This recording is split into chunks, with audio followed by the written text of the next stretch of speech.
विद्यार्थी मित्रांनो, तुम्ही जर लॉ सीईटीची प्रिपरेशन करत असाल तर बऱ्याचदा प्रश्न पडतो की परीक्षेत कशा पद्धतीने प्रश्न हे विचारले जातात। तर आजचा हा व्हिडिओ लेक्चर तुमच्यासाठीच आहे। नमस्कार विद्यार्थी मित्रांनो, मी काजल तुम्हा सर्वांचं स्वागत करते आमच्या स्टडी डायरीज यूट्यूब चॅनलमध्ये। विद्यार्थी मित्रांनो, लॉ सीईटी मधील सर्वात महत्त्वाचा एक विषय आहे रिझनिंग, आणि आजच्या लेक्चरमध्ये आपण लॉजिकल रिझनिंग यावरती आधारे परीक्षेत कशा पद्धतीने प्रश्न विचारले जातात तर ते पूर्णपणे डिस्कस करणार आहोत विथ एक्सप्लेनेशन। तर जे विद्यार्थी लॉ सीईटीची प्रिपरेशन करत असाल त्या विद्यार्थ्यांनी व्हिडिओ स्किप न करता शेवटपर्यंत नक्कीच बघा। विद्यार्थी मित्रांनो, तुम्ही जर व्हिडिओ शेवटपर्यंत बघितला तर तुम्हाला एक आयडिया येईल की कशा पद्धतीने प्रश्न आपल्याला सॉल्व करायचे आहेत। तर जास्त वेळ वाया न घालवता सुरू करूया आपला आजचा व्हिडिओ लेक्चर। तर विद्यार्थी मित्रांनो, लॉजिकल अँड ॲनालिटिकल रिझनिंग वरती पहिला प्रश्न विचारलाय। एक गोष्ट या ठिकाणी तुम्ही लक्षात घ्या की यामधील विचारलेला प्रत्येक प्रश्न एक्झामच्या पॉइंट ऑफ व्ह्यूने फार महत्त्वाचा आहे, त्यामुळे तुम्ही प्रत्येक प्रश्न व्यवस्थितपणे सॉल्व करायचा आहे। प्रश्न विचारलाय 9 22 तर 16 किती? अतिशय सोपा प्रश्न आहे। याला कसं सॉल्व करायचं? 9 गुणिले 2 ते किती होतील? 18, आणि 18 मध्ये 4 मिळवले तर ते किती होतील? 22। तर अशाच पद्धतीने तुम्हाला 16चा देखील रिलेशन फाइंड आउट करायचा आहे। म्हणजे या ठिकाणी तुम्हाला काय करावं लागेल? 16ला देखील 2 ने मल्टिप्लाय करावं लागेल आणि त्यामध्ये 4 ऍड करावे लागतील। तर 16 दुनी होतात 32, आणि त्यामध्ये 4 मिळवले तर ते किती होतील? 36। तर अशा पद्धतीने या प्रश्नाचं योग्य उत्तर काय आलेले आहे? पर्याय नंबर बी। त्यानंतर पुढचा प्रश्न बघा, QSUW TVXZ तर DFHJ किती? अतिशय सोपा प्रश्न आहे। आता यामध्ये जर तुम्ही व्यवस्थितपणे बघितलं, Q नंतर 2 लेटर स्किप करून T हा लेटर घेतलेला आहे। बघा, Q नंतरचे 2 लेटर स्किप करा, R आणि S, तर पुढचा लेटर आहे T। तशाच पद्धतीने S नंतर 2 लेटर स्किप करा, T आणि U, तर या ठिकाणी कोणता लेटर आलेला आहे? V। त्यानंतर U लेटर नंतर देखील 2 लेटर स्किप करा, U नंतरचे 2 लेटर आहे VW, तर पुढचा लेटर आहे X जो की या ठिकाणी घेतलाय, आणि W नंतरचे 2 लेटर आहे XY, हे 2 लेटर स्किप करून पुढचा लेटर घेतलाय Z। तर अशाच पद्धतीने आपल्याला DFHJ नंतर येणारे 2 लेटर स्किप करून पुढचे लेटर घ्यावे लागतील। तर D नंतरचे 2 लेटर स्किप केले, E आणि F, तर पुढचा लेटर काय येतो? G। त्यानंतर F लेटर नंतर 2 लेटर स्किप करा, G आणि H, तर पुढचा येणारा लेटर कोणता आहे? I। H नंतरचे 2 लेटर I आणि J, त्यानंतरचा लेटर आहे K, आणि J नंतरचे 2 लेटर K L, तर पुढचा लेटर आहे M। अशा पद्धतीने या प्रश्नाचं उत्तर काय आलेलं आहे? GIKM। कोणत्या पर्यायामध्ये दिसते? पर्याय नंबर बी मध्ये। तर या प्रश्नाचं उत्तर येईल पर्याय नंबर बी। त्यानंतर तिसरा प्रश्न बघा, अतिशय सोपा प्रश्न आहे। बर्फ थंड तर पृथ्वी कशी? बर्फ कसा असतो? थंड असतो। तर तशाच पद्धतीने पृथ्वीवरती काय असते? तर यासाठी आपल्याला 4 पर्याय दिलेले आहेत। पहिला पर्याय आहे गुरुत्वाकर्षण, दुसरा आहे मे, तिसरा आहे जानेवारी, आणि चौथा आहे वजन। तर विद्यार्थी मित्रांनो, या प्रश्नाचं योग्य उत्तर आहे की जर बर्फ थंड असेल तर पृथ्वीवरती गुरुत्वाकर्षण असेल। त्यानंतर विचारलेला चौथा आणि महत्त्वाचा प्रश्न आहे की पुढीलपैकी विसंगत घटक शोधा। अतिशय सोपा प्रश्न आहे बघा। आता या ठिकाणी तुम्हाला एक संख्यामाला दिलेली आहे 1 2 8 16 32 64 आणि 96। तर यामधील आपल्याला विसंगत घटक ओळखायचा आहे। विद्यार्थी मित्रांनो, या संख्यामालाला तुम्ही जर व्यवस्थितपणे बघितलं तर या ठिकाणी बघा 8 दुने 16, 16 दुने 32, 32 दुने 64, तर 64 दुने किती यायला पाहिजे? 128, परंतु या ठिकाणी किती आलेले आहे? 96। म्हणजेच यामध्ये गटात न बसणारा शब्द किंवा विसंगत घटक कोणता आहे? 96। तर या प्रश्नाचं योग्य उत्तर आहे पर्याय नंबर सी। अशाच पद्धतीने पुढचे देखील प्रश्न सॉल्व करूया। त्यानंतर पाचवाही प्रश्न चौथ्या प्रश्नासारखाच आहे, म्हणजे यामध्ये देखील आपल्याला विसंगत अक्षरगट ओळखायचा आहे। तर अक्षरगट दिलेला आहे आपल्याला LYZM JWXK HUIV आणि FSTG। तर फर्स्ट लेटर बघा FHJ आणि L, यामध्ये काय केलंय की प्रत्येक लेटर नंतर एक लेटर स्किप केलाय। म्हणजे बघा FGH, H नंतर I, J नंतर परत K स्किप करून L घेतलाय। तशाच पद्धतीने सेकंड लेटर बघा, म्हणजे SUW आणि Y। आता यामध्ये देखील S नंतरचा एक लेटर स्किप केलाय T आणि U लेटर घेतलाय। त्यानंतर U लेटर नंतर एक लेटर स्किप केलाय V आणि W लेटर घेतलाय। W नंतर एक लेटर स्किप केला, X आणि Y लेटर घेतलाय. म्हणजे यामध्ये काय केलंय की प्रत्येक लेटर नंतर एक एक लेटर स्किप करून पुढचा लेटर घेतलाय, परंतु कशा पद्धतीने? उलट्या पद्धतीने. तर तशाच पद्धतीने आता राहिलेल्या लेटर मध्ये संबंध बघा. तर तिसरा लेटर आहे T, I, X आणि Z. तर T नंतरचा एक लेटर स्किप करा, U. तर या ठिकाणी तिसऱ्या स्थानी कोणता लेटर यायला पाहिजे? V. परंतु या ठिकाणी काय आहे? I. म्हणजे हा या ठिकाणी चुकीचा दिलाय, कारण की जर आपण या ठिकाणी V लेटर घेतला आणि V नंतर एक लेटर स्किप केला W, तर पुढचा लेटर कोणता येतो? X, जो की या ठिकाणी दिलेला आहे. तशाच पद्धतीने X लेटर नंतर एक लेटर स्किप करा, तो आहे Y आणि पुढचा लेटर थर्ड लेटर कोणता आहे? Z. म्हणजे या ठिकाणी विसंगत अक्षरगट कोणता आहे? HUIV. कोणत्या पर्यायामध्ये दिसते? पर्याय नंबर C मध्ये. म्हणजेच या प्रश्नाचे योग्य उत्तर आहे पर्याय नंबर C. आहे ना सोपं? अशाच पद्धतीने तुम्हाला विसंगत अक्षरगटवरील प्रश्न सॉल्व्ह करायचे आहे.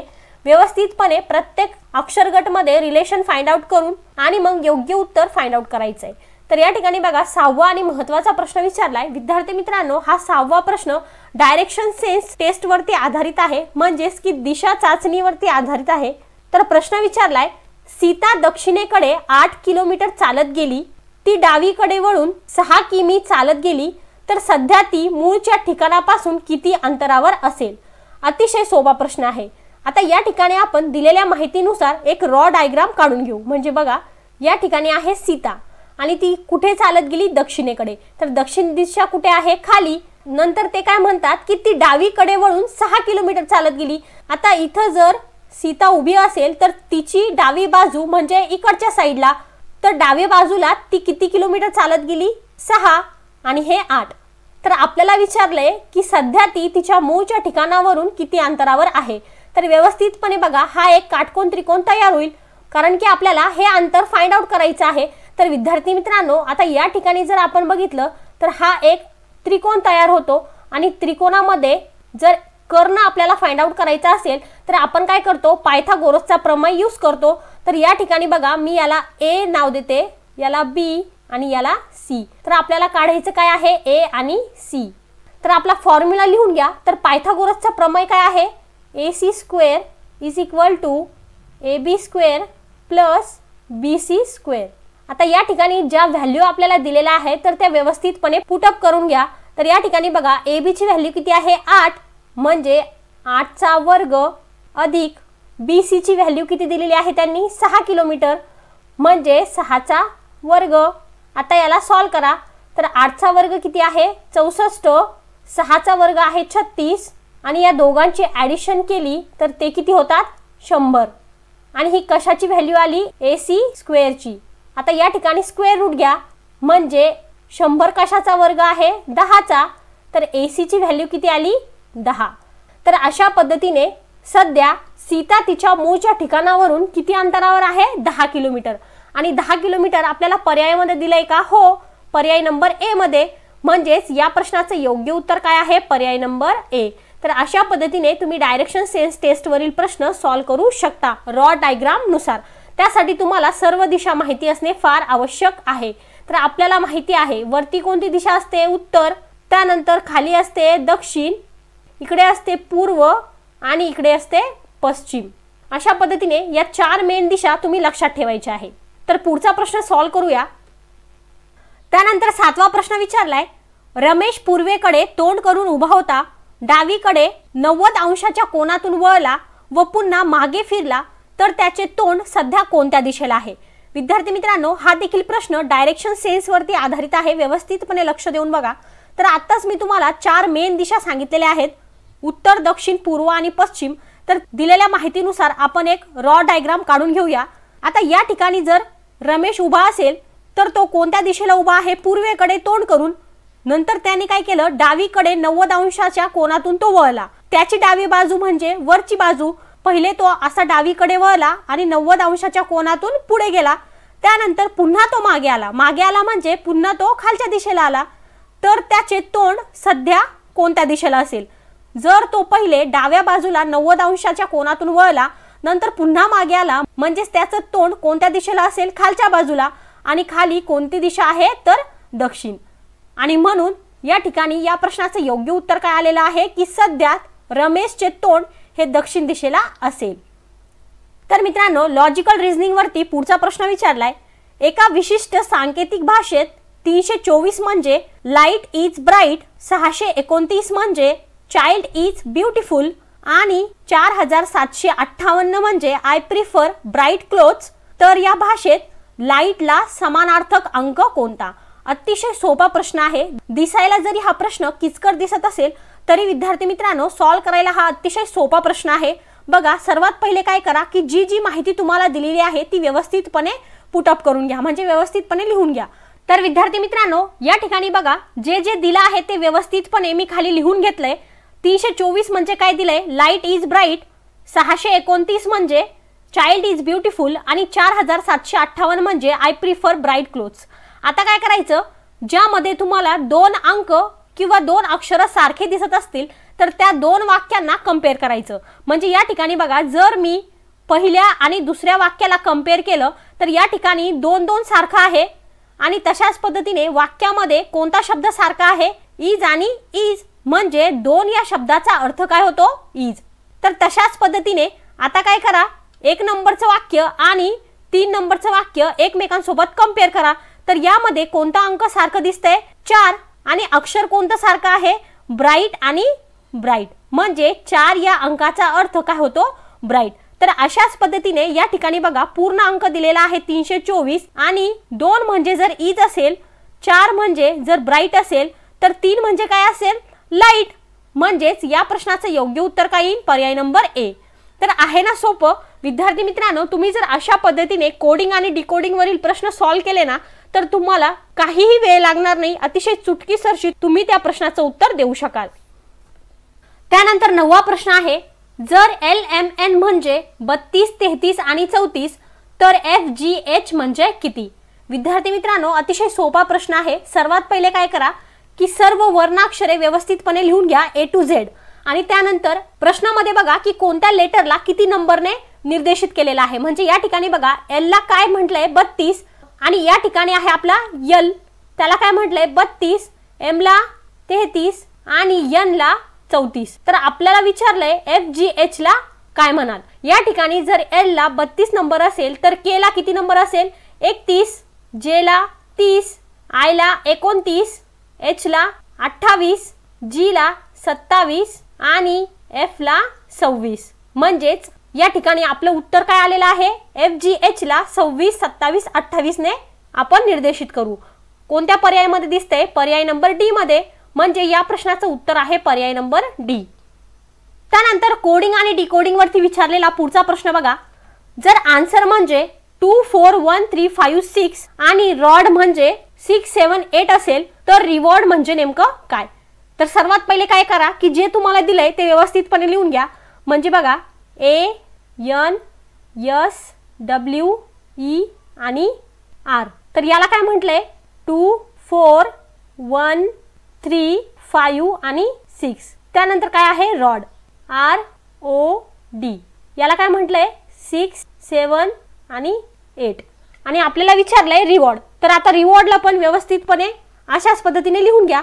तर या ठिकाणी बघा R ला दोन्हीकडे 6, 6 ने कोड केलंय, म्हणजे या ठिकाणी R ची व्हॅल्यू काय येईल 6, तशाच पद्धतीने E ची व्हॅल्यू काय आहे 5, त्यानंतर W ची व्हॅल्यू किती आहे 3, A ची 2, R ची परत 6 आणि शेवटी D ची किती आहे 8। म्हणजेच या प्रश्नासाठी आपलं उत्तर काय आलेलं आहे 6, 5, 3, 2, 6, 8 आणि असं कोणत्या पर्यायामध्ये दिसते, पर्याय नंबर ए मध्ये।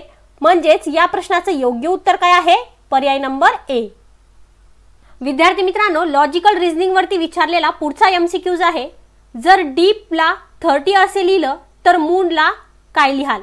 आणि विद्यार्थी मित्रांनो, हा देखील प्रश्न कोडिंग आणि डिकोडिंग वरती आधारित आहे या अगोदरच्या प्रश्नासारखाच। तर यासाठी आपल्याला 4 पर्याय दिलेले आहेत, 55, 57, 47 आणि 41।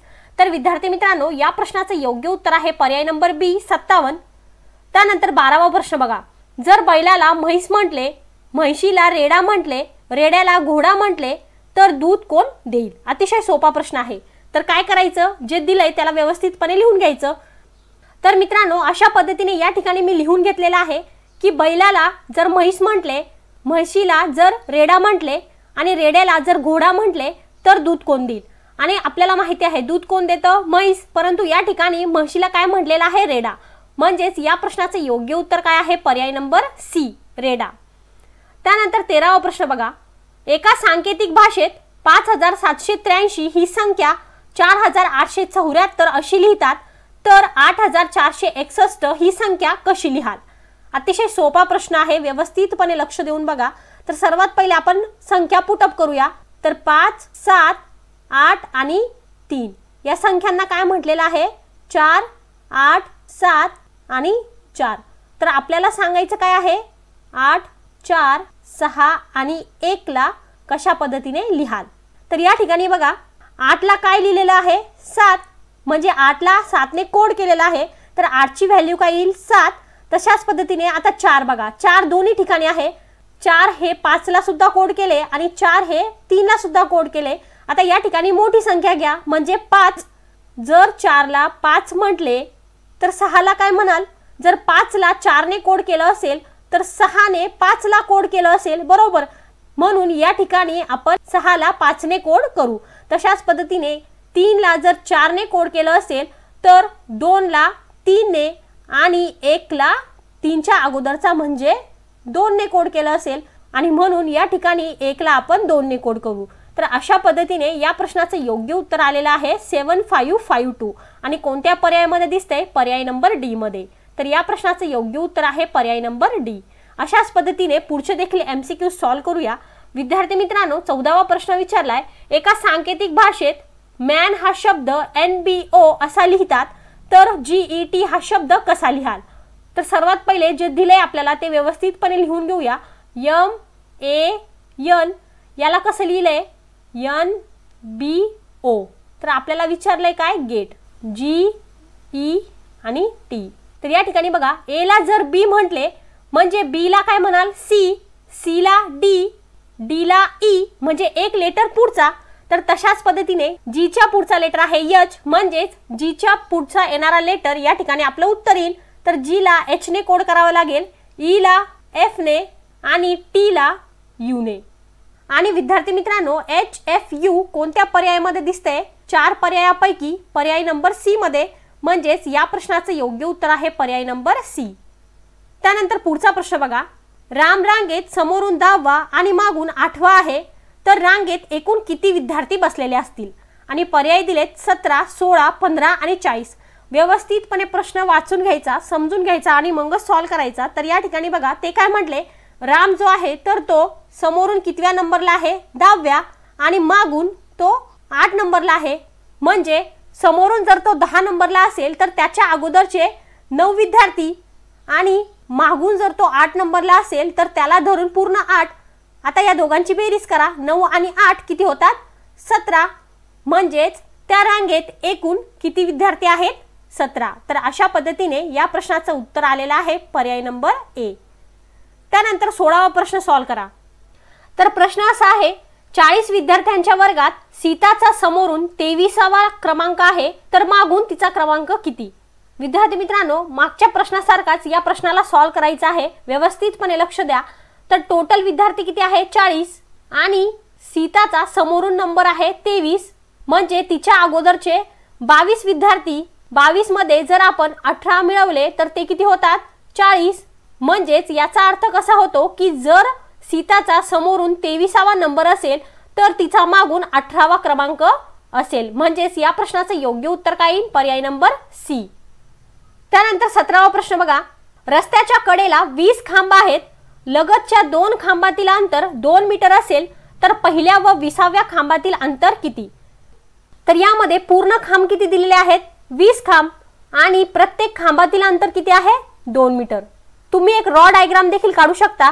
1 2 3 4 5 6 7 8 9 10 11 12 13 14 15 16 17 18 19 आणि 20.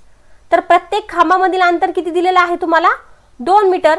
आता 2 मीटर नुसार शेवटच्या खांबापर्यंत हे अंतर मोजा.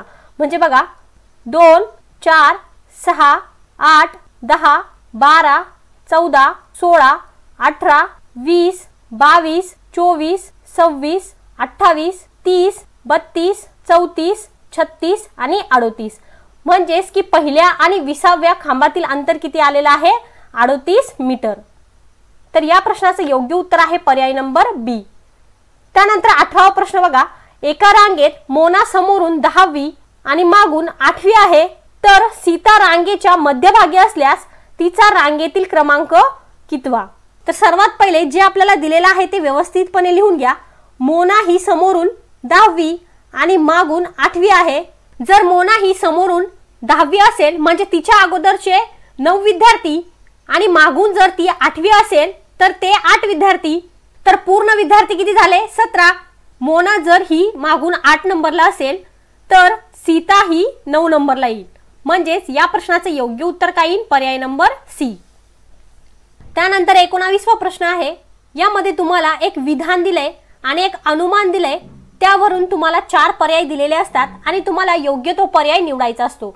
तर या ठिकाणी बघा, विधान असं आहे की सर्व टेबल रस्ते आहेत आणि सर्व रस्ते कपाट आहेत. म्हणजे या ठिकाणी टेबलला म्हटलंय रस्ते आणि रस्तेला म्हटलंय कपाट. आता यावरून अनुमान काय दिलंय? पहिला अनुमान आहे सर्व रस्ते टेबल आहेत आणि दुसरा अनुमान आहे सर्व टेबल कपाट आहेत. या ठिकाणी आपल्याला काय सांगितलंय की सर्व टेबल हे रस्ते आहेत, तर यामध्ये दिलेलं पहिलं अनुमान काय होईल? चुकीचा. त्यानंतर दुसरा अनुमान काय सांगितलंय की सर्व टेबल कपाट आहे.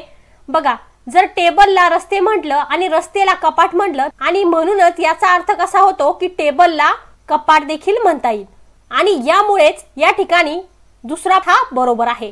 तर यामध्ये आपल्याला 4 पर्याय दिलेले आहे. फक्त अनुमान 1 बरोबर, बी पर्याय आहे फक्त अनुमान 2 बरोबर, सी पर्याय दोन्ही बरोबर आणि डी पर्याय दोन्ही चूक. तर या प्रश्नाचं योग्य उत्तर काय आहे? पर्याय नंबर बी, फक्त अनुमान 2 बरोबर. अशाच पद्धतीने 20वा प्रश्न बघा. तर यामध्ये दिलेला विधान आहे सर्व मानव उंट आहेत आणि सर्व उंट वाघ आहेत. तर या ठिकाणी बघा, आपल्याला पहिला अनुमान दिलाय सर्व मानव वाघ आहेत. आता मानवला उंट म्हटले आणि उंटला वाघ म्हटले म्हणजे इनडायरेक्टली सर्व मानव वाघ आहेत, म्हणजे अनुमान 1 बरोबर आहे. त्यानंतर दिलेला दुसरा अनुमान बघा, सर्व वाघ मानव आहेत. आता सर्व वाघ मानव आहेत का असं आपल्याला विधानामध्ये दिलंय का? नाही, कारण की सर्व मानव हे उंट आहेत. म्हणजेच या ठिकाणी दुसरा अनुमान चुकीचा आहे. तर पर्यायामधून या ठिकाणी योग्य पर्याय काय आहे? पर्याय नंबर ए, फक्त अनुमान 1 बरोबर. तर विद्यार्थी मित्रांनो, अशा पद्धतीने आपण अतिशय महत्त्वाचे असे 20 MCQ सॉल्व्ह केलेले आहे, जे तुम्हाला लॉजिकल आणि ॲनालिटिकल सेक्शन वरती विचारलेले आहेत. विद्यार्थी मित्रांनो, अशा प्रकारे आजचा आपला व्हिडिओ लेक्चर या ठिकाणी संपलेला आहे. व्हिडिओ आवडला असेल तर लाईक करा, शेअर करा आणि त्याचबरोबर तुम्हाला जर काही डाउट्स असतील लॉजिकल सेक्शन विषयी तर तुम्ही मला कमेंट सेक्शन मध्ये विचारू शकता. विद्यार्थी मित्रांनो, तुम्ही जर आमच्या चॅनलला रेग्युलरली फॉलो करत असाल ना तर तुम्ही नक्कीच लॉ सीईटीची एक्झाम क्रॅक करू शकाल. उद्या पुन्हा भेटूया एका नवीन टॉपिक सोबत. धन्यवाद.